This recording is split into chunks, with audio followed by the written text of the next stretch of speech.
So in literacy, while we were revising procedural texts, gingerbread cookies came up as a potential topic as it was coming up to Christmas time. And through conversations with the class, we thought of all the different shaped cookie cutters we could potentially buy in the supermarket to create these cookies. And having a 3D printer gave us the opportunity to allow students to design and create their very own cookie cutter.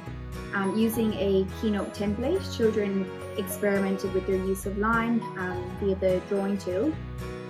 They then created their final design for their cookie cutter. These drawings were then converted to STL files, which we could transfer to the 3D printer.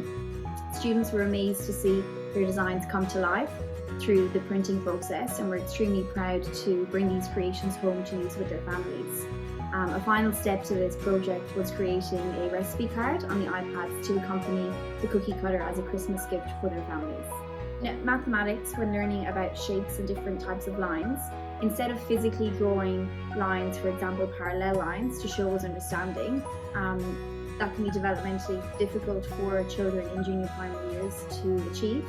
So children were asked to instead use the camera tool to photograph different parallel lines that they could identify around the classroom environment, and then they could easily use a markup tool to highlight these lines to show us their understanding of the concept.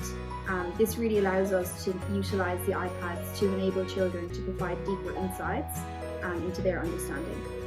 So when assessing children's understanding of outcomes in the lower years, being able to adopt a contemporary approach helps us to meet the learning needs of pre-literate students. In literacy, where reading comprehension is the outcome for assessment, students are enabled to listen to a text independently by using the iPad. They can then respond to comprehension questions orally and post a seesaw where they can be listened to during dot time or at a time that's more convenient to the classroom teacher. And this really has changed the lens of assessment in my time of teaching, because I'm now able to gain that deeper understanding of where each child's understanding is. Expect great things at Infant Jesus School.